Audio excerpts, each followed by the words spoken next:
saya akan membagi pengalaman apa saja yang saya lakukan saat mengajar atau mentransfer ilmu di Universitas Bandung Jaya. Yang pertama adalah delivery, yaitu bagaimana cara menyampaikan. Yang selanjutnya adalah interaksi, bagaimana cara interaksi dengan mahasiswa. Yang ketiga adalah assessment, bagaimana cara menilai mahasiswa. Sebelumnya, perkenalkan diri saya dengan Septamianti, SEMAK, dosen akuntansi, Fakultas Ekonomi dan Bisnis, Prodi Kewirausahaan, Universitas Banten Jaya. Saya akan membahas mata kuliah akuntansi manajemen, yaitu bagaimana cara menyampaikan, bagaimana cara berinteraksi, dan bagaimana menilai mahasiswa. Yang pertama adalah delivery, yaitu bagaimana cara menyampaikan, yaitu konsep bahan ajaran dalam pengajaran berdasarkan dari buku-buku referensi baik dalam negeri maupun dari luar negeri yang sering dipakai oleh universitas-universitas yang lainnya.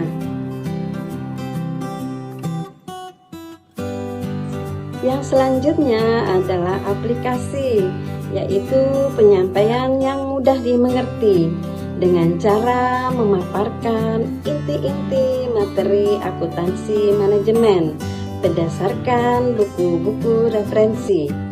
Yang kedua adalah memberikan studi kasus dari buku-buku referensi, karena akuntansi merupakan ilmu terapan yang membutuhkan lebih banyak keterampilan, sehingga mahasiswa harus lebih banyak kesempatan untuk melatih kemampuannya, seperti menyelesaikan latihan-latihan, kasus-kasus akuntansi, dan tugas-tugas. Karena teknologi sudah canggih, kita juga harus mengikuti perkembangan teknologi, yaitu kita memakai multimedia. Yang pertama adalah memakai YouTube, memakai aplikasi Zoom, memakai Google Meet, dan WhatsApp.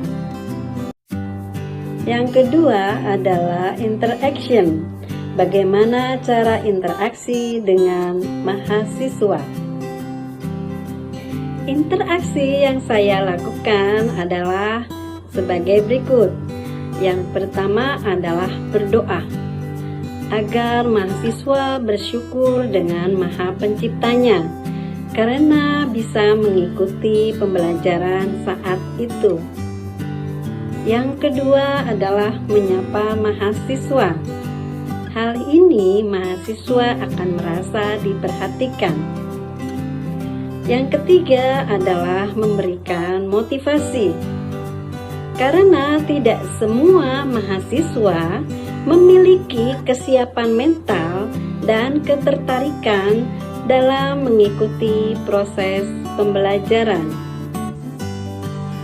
Yang keempat adalah ceramah. Yang pertama yang saya lakukan adalah memaparkan inti-inti materi akuntansi manajemen berdasarkan buku-buku referensi. Yang kedua adalah pemaparan materi dikombinasikan dengan penemuan dan pemecahan masalah nyata yang serupa dan diberi contoh-contoh yang ada di lingkungan sekitar agar mahasiswa dapat dengan mudah dalam memahaminya. Yang ketiga adalah mahasiswa dituntut untuk mengetahui jenis-jenis biaya dan alokasinya agar memiliki manfaat yang lebih, serta prosedur sistematika pencatatan pembiayaan keuangan. Interaksi yang kelima adalah diskusi atau tanya jawab. Yang pertama, saya memberikan beberapa pertanyaan-pertanyaan untuk dijawab oleh mahasiswa dan sebaliknya. Hal ini penting disebabkan tanya jawab menjadi tolak ukur seberapa besar pengetahuan yang terserap oleh mahasiswa serta memungkinkan adanya pengetahuan yang baru. Yang kedua adalah untuk meningkatkan keaktifan mahasiswa dapat dilakukan dengan cara memberikan poin nilai kepada mahasiswa yang berani menjawab, sekalipun jawaban belum tepat atau mahasiswa balik bertanya kepada saya. Yang keenam adalah memberikan latihan-latihan soal. Dikarenakan akuntansi adalah ilmu terapan, sehingga membutuhkan banyak latihan-latihan, yaitu salah satunya dengan menunjuk beberapa mahasiswa untuk mengerjakan di depan kelas. Tujuannya adalah untuk melihat sejauh mana pemahamannya, dan mahasiswa juga dapat menjelaskan dalam pengambilan keputusan dari studi kasus tersebut. Yang ketujuh adalah saya melakukan pembuatan belajar kelompok, yaitu memberikan tugas di setiap kelompok dan mengerjakan soal-soal studi kasus. Setelah itu, di setiap kelompok mempresentasikan di depan kelas, yaitu dengan tujuan: 1. Meningkatkan kemampuan komunikasi dan keterampilan interpersonal. Yang kedua adalah meningkatkan partisipasi aktif mahasiswa dalam pembelajaran. Yang ketiga adalah meningkatkan kemampuan bekerja sama dalam tim atau grup. Yang keempat adalah meningkatkan persepsi mahasiswa dalam tim atau kelompok. Yang kelima adalah menumbuhkan pandangan mahasiswa terhadap pemecahan masalah. Yang keenam adalah mengembangkan pemecahan masalah dan kemampuan berpikir kritis. Yang ketujuh adalah untuk memfasilitasi belajar dari pengalaman. Yang ketiga adalah asesmen, bagaimana cara menilai mahasiswa, yaitu dengan memakai rubrik matriks dengan standar nilai terukur. Saya memakai metode penilaian pembelajaran dengan menggunakan pertama adalah self assessment, yang kedua adalah peer assessment, yang ketiga adalah lecture assessment. Untuk selanjutnya saya tampilkan RPS, yaitu rencana pembelajaran semester untuk mata kuliah akuntansi manajemen. Dalam penyampaian ke mahasiswa, acuannya adalah dari RPS. Ada CPL, yaitu capaian pembelajaran lulusan program studi.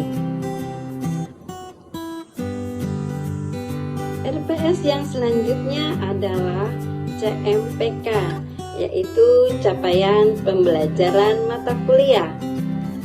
Yang selanjutnya adalah deskripsi singkat mata kuliah. Ada bahan kajian atau materi pembelajaran. Yang selanjutnya adalah daftar referensi, yaitu dari buku utama dan dari buku pendukung. Yang selanjutnya adalah media pembelajaran. Yang selanjutnya adalah kolom pertama adalah minggu ke, kolom kedua adalah sub CPMK atau kemampuan akhir yang direncanakan. Kolom ketiga adalah bahan kajian atau materi pembelajaran. Yang kolom keempat adalah bentuk dan metode pembelajaran. Kolom kelima adalah estimasi waktu. Sedangkan kolom keenam pengalaman belajar mahasiswa. Kolom ketujuh adalah penilaian. Ada beberapa penilaian, yaitu kriteria dan bentuk. Yang selanjutnya adalah indikator. Yang selanjutnya adalah bobot atau presentasi. Demikian pemaparan dari saya mengenai bagaimana cara menyampaikan, bagaimana cara berinteraksi, dan bagaimana cara menilai mahasiswa dengan mata kuliah akuntansi manajemen. Semoga bermanfaat. Terima kasih. Wassalamualaikum warahmatullahi wabarakatuh.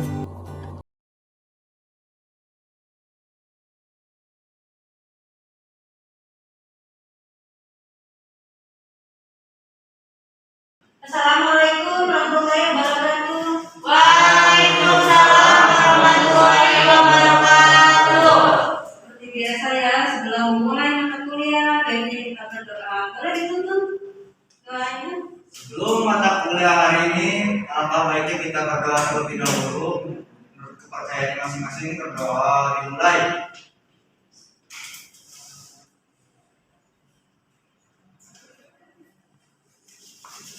Doa selesai. Oke ya, seperti biasa, sebelum memulai mata kuliah, Ibu sedikit memberi motivasi ya.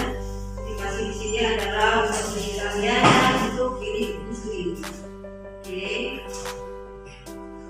Motivasi ya, motivasi. Jika kalian ingin sesuatu ya, menginginkan sesuatu, tapi diri kalian tidak mempunyai motivasi, itu susah untuk diwujudkan. Ya.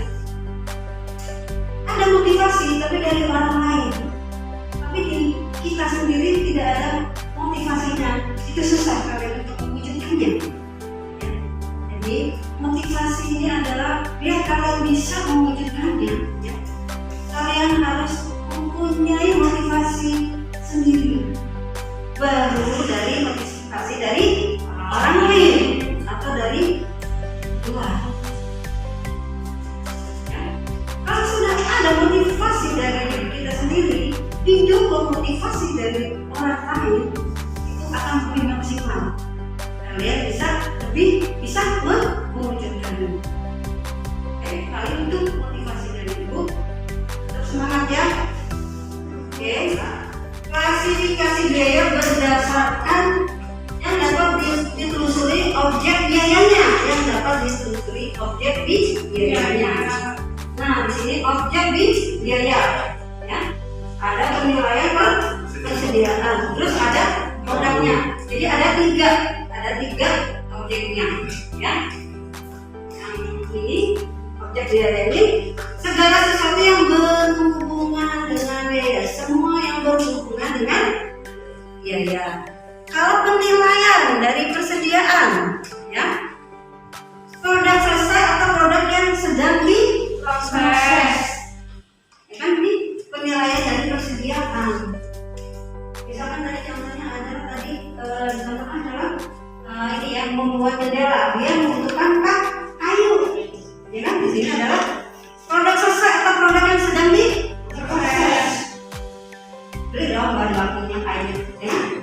Setelah itu nih produksi dulu, ya kan?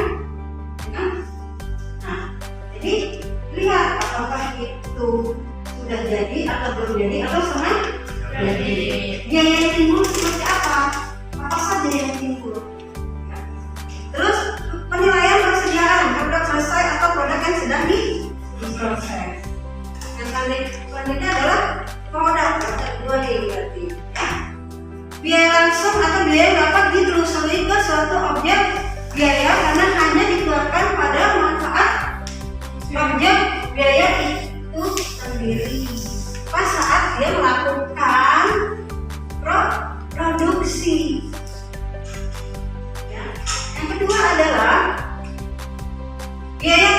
tidak langsung. Ya, biaya tidak ada hubungan dengan produksi di luar.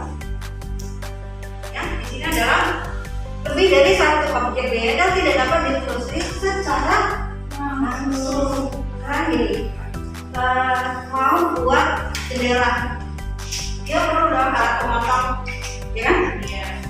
Perlu dong listriknya, ya kan? Pakai listrik. Sekarang bisa nggak dipisahkan nih?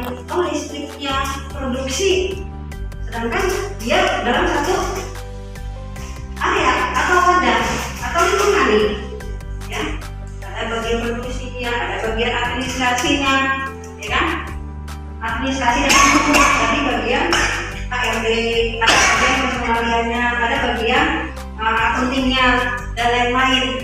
Nah, tadi memotong kayu, ya. Ada dong biaya listriknya. Bagian accounting dia melakukan, ya, input, ya kan? Perlu dong listrik juga. Bisa nggak antara tadi biaya listrik pemotongan kayu tadi dengan bagian administrasi dan hukum dibedakan? Karena dia tidak bisa, tidak dapat ditelusuri secara sudah bisa kan? Oke, paham ya? Oke, dan selanjutnya adalah yang kelima. Itu adalah klasifikasi biaya berdasarkan perubahan volume kegiatan. Di sini ada harga, ada biaya tetap, ada biaya variabel. Kalau biaya tetap, ya kan, tetap dia. Nih, grafiknya standar ini. Produksi atau tidak memproduksi, dia biayanya tetap. Apa ini kan? Stabil, ya. Nah, di sini ada biaya apa? Variabel.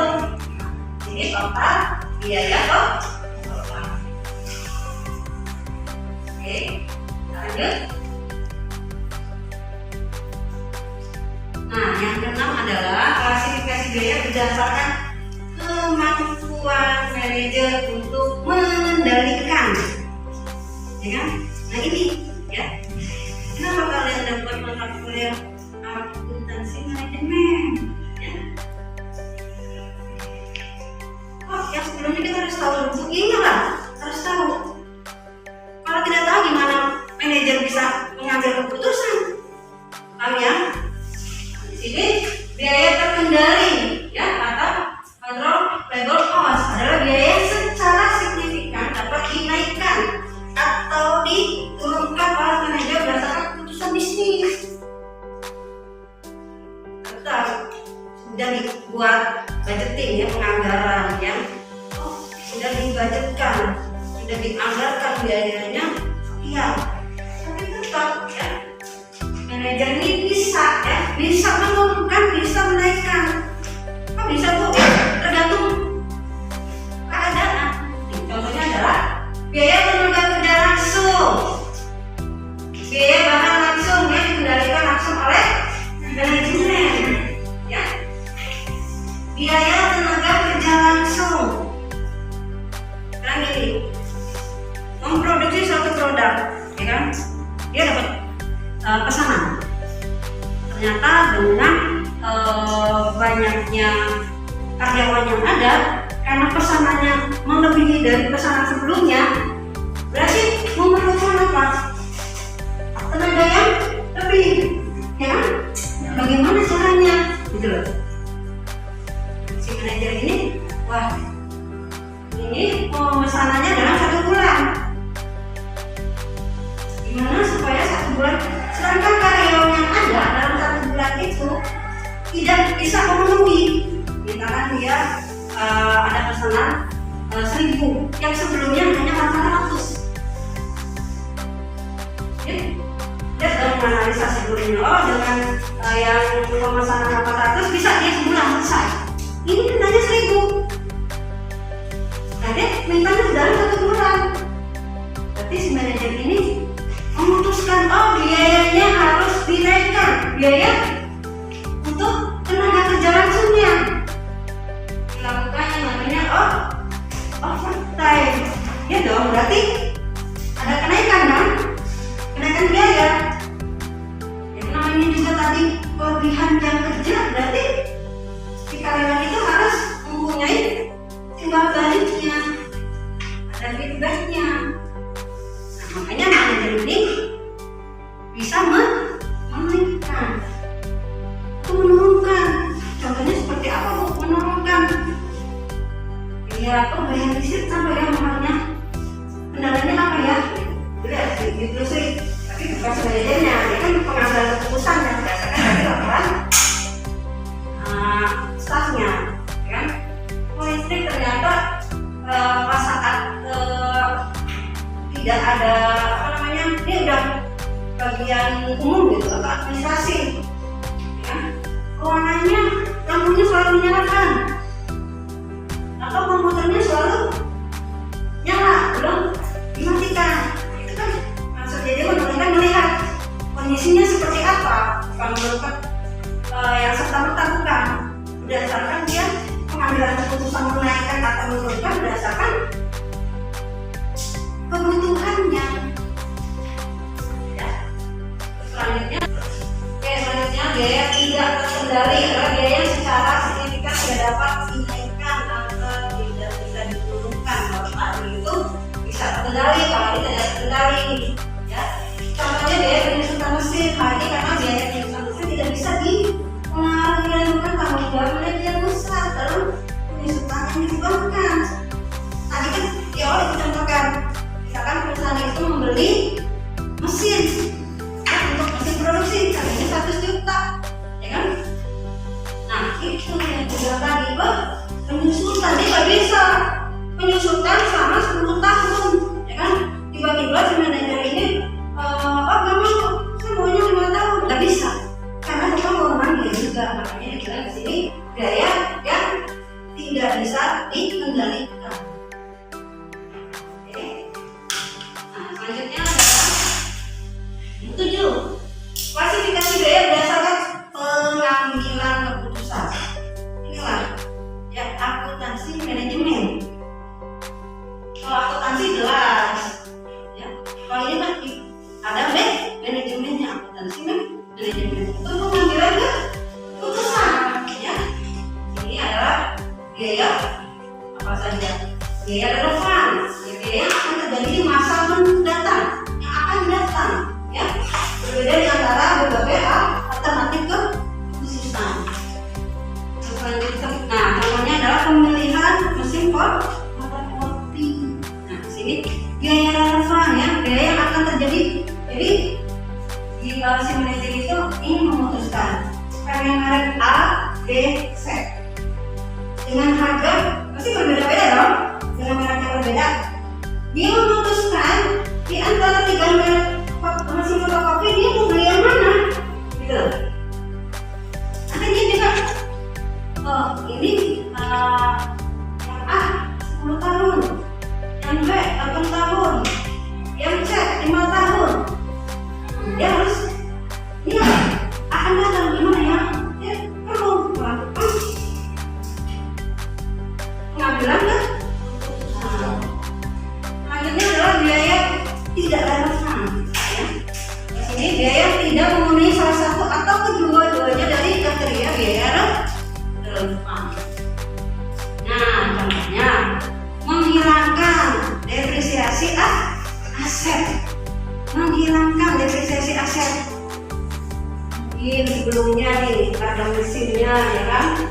Tadi di akumulasi atau usianya adalah 10 tahun. Tiba-tiba tahun ke-8 dia sudah rusak, tidak bisa dipakai lagi, ya.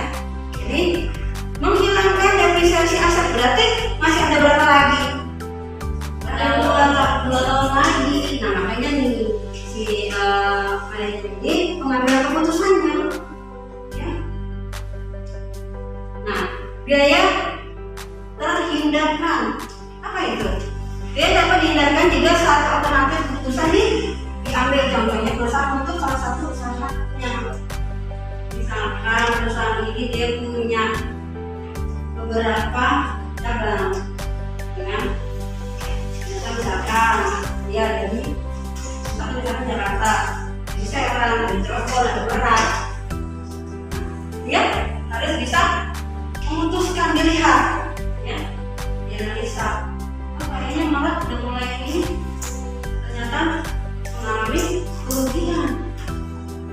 Kerugiannya dari mana? Dari pusat, dari cabang yang di Serang sama di Cirebon. Yang juga kan Cirebon sama malah nggak terlalu jauh nih. Jadi deh kita kalau ini aja memutuskan itu penutupan salah satu usaha. Oke, yang selanjutnya adalah yang ke-8 mengenai ya klasifikasi biaya berdasarkan dampak keputusan terhadap kas keluar. Ya, di sini bahasnya tentang kas keluar karena yang berhubungan dengan klasifikasi biaya. Kalau biaya itu berhubungan dengan kas keluar. Ya. Nah, di sini itu biaya yang dikeluarkan dan yang tidak dapat diubah oleh keputusan sekarang atau di masa yang akan datang. Nah, dia tidak bisa terus berubah nih contohnya, ya. Dia akan mengeluarkan kas 5 juta, ya, untuk membeli mesin. Keputusan ini berdasarkan keputusan di masa yang lalu dan biaya yang melekat pada mesin tersebut merupakan biaya pas. Tadi yang menambahkan, nah beli suatu mesin, ya kan? Di sini adalah keputusan di masa lalu, tapi nanti dampaknya di masa yang sekarang dan akan datang. Dan yang dibilang dilakukan biaya penyusutan, ya. Nah, ini udah tidak bisa dirubah. Yang kedua adalah out of pocket cost, ya. Apa ini? Ya, biaya yang membutuhkan pengeluaran kas di masa mendatang akibat keputusan sekarang atau keputusan yang akan datang. Contohnya, perusahaan sekarang mengambil keputusan untuk melakukan ekspansi usaha. Keputusan ini mengakibatkan munculnya biaya tertentu seperti karyawan, betul dong. Jadi perusahaan sekarang mengambil keputusan untuk melakukan ekspansi usaha. Ekspansi itu apa? Keahlian gitu ya. Oke, jadi dia maksudnya di sini adalah untuk meningkatkan perusahaan tersebut. Pasti dong dia akan muncul biaya, memerlukan tenaga kerja atau karyawan. Oke. Nah, yang selanjutnya adalah yang ke-9. Ke-9 adalah klasifikasi lainnya. Ya. Yang adalah biaya kesempatan. Ya. Nah, di sini apa? Opportunity cost adalah manfaat potensial yang hilang atau dikorbankan karena pilihannya satu alternatif tertentu. Itu ada manfaatnya. Satu adalah pendapatan atau revenue, ya. Kedua, laba bersih atau net income. Yang ketiga adalah penghematan biaya atau cost savings. Nah, biaya kesempatan tidak dapat dicatat di akun buku besar hanya dalam pengertian ekonomi untuk menentukan true cost. Satu, mengoperasikan untuk angkutan umum. Nah, di sini contohnya yang untuk mengoperasikan untuk angkutan umum, laba taksiran angkutan umum adalah 3 juta. Sedangkan biaya kesempatannya, biaya yang timbul lebih besar dari laba taksirannya, yaitu 3.500.000. Akibat dizalimin biaya, akibatnya apa? Rugi. Nah, yang kedua, menyewakan bisnisnya kepada perusahaan lain. Ini maksudnya ada dua alternatif. Apakah dia melakukan koperasi atau melakukan menyewakan bisnisnya kepada orang lain? Dipindah alihkan gitu loh maksudnya. Nah, di sini, nah kita lihat nih ya. Laba taksiran pengambilan umumnya 3.500.000 ya. Biaya kesempatannya adalah 3 juta. Sekarang laba yang taksirannya lebih tinggi dibandingin biayanya. Berarti akan menimbulkan apa? Keuntungan atau laba. Nah, si manajer ini harus bisa mengambil keputusan antara dua ini gitu loh. Apakah dia akan mengoperasikan atau dia menyewakan bisnisnya?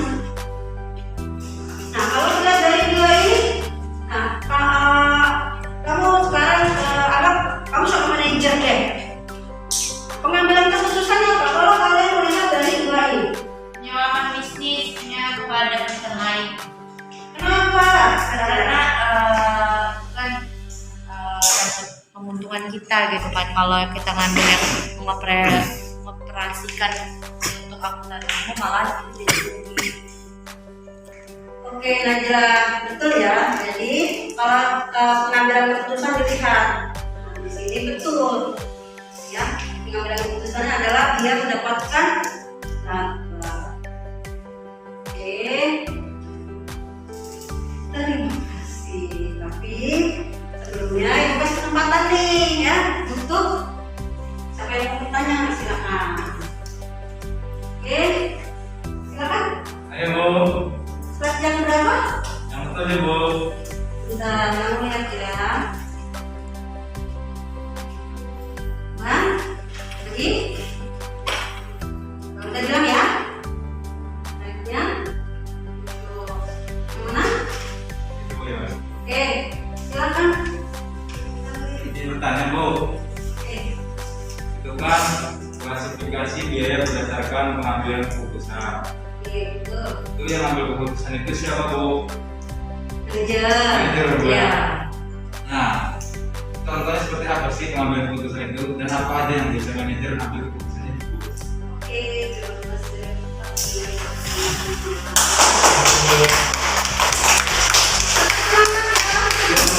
Kayaknya kalian udah MK yang kedua nih ya, kayaknya ya, itu kan MK yang kedua ya. Oke, tetap semangat ya. Oke, aku mau nanya, menjawab pertanyaan anak mengenai klasifikasi berdasarkan pengambil keputusan. Yang mengambil keputusan adalah manajer ya. Tapi berdasarkan apa? Dengan apa saja? Kan tadi pertanyaannya seperti itu. Ya berdasarkan tiga ini tadi referring kan. Yang lainnya juga ya, bukan hanya untuk apa saja. Biaya adalah peran ya, pemerintahan ya. Biaya yang akan terjadi masa yang akan datang. Ya. Jadi si manajer itu juga memutuskan itu bukan memutuskan pas saat sudah terjadi. Yang belum terjadi pun dia sudah harus memikirkan dan mengambil keputusan. Nah, yang kedua adalah biaya tak relevan ya. Di sini biaya tidak memenuhi salah satu atau keduanya dari kriteria biaya relevan, menghilangkan depresiasi aset. Ya. Yang ketiga adalah biaya terhindarkan, yaitu biaya yang dapat dihindarkan jika salah satu alternatif keputusan diambil. Itu tadi ada hubungannya tadi yang contoh yang slide yang ini ya, tentang yang ke-9 itu yang tadi Nadia bilang, perusahaan itu salah satu usaha. Dia nggak langsung menutup, nggak begitu. Saat dia mengambil keputusan, makanya dia melakukan ada dua. Nah, hitungan ini dampaknya di sini, ya, dampaknya di sini. Nah, sekarang kalau melihat dari sini kan tadi, bayangkan diri kalian adalah seorang manajer. Tadi Najla menjawab. Pilih yang kedua karena menghasilkan laba atau profit. Oke, gimana? Oke Bu. Yang lainnya? Cukup, Bu. Sepakat? Cukup ya. Oke, mungkin ada lagi yang kalian ingin tanyakan, silakan. Ada lagi Bu, ada Bu. Sudah cukup, Bu. Sudah paham ya? Oke,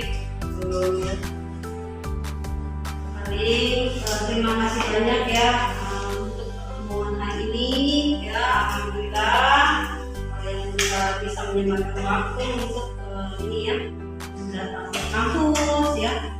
Tetap jaga kesehatan dan tetap semangat. Oke? Ya Bu.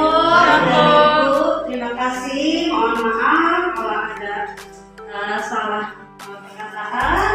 Dari itu, wassalamualaikum warahmatullahi wabarakatuh.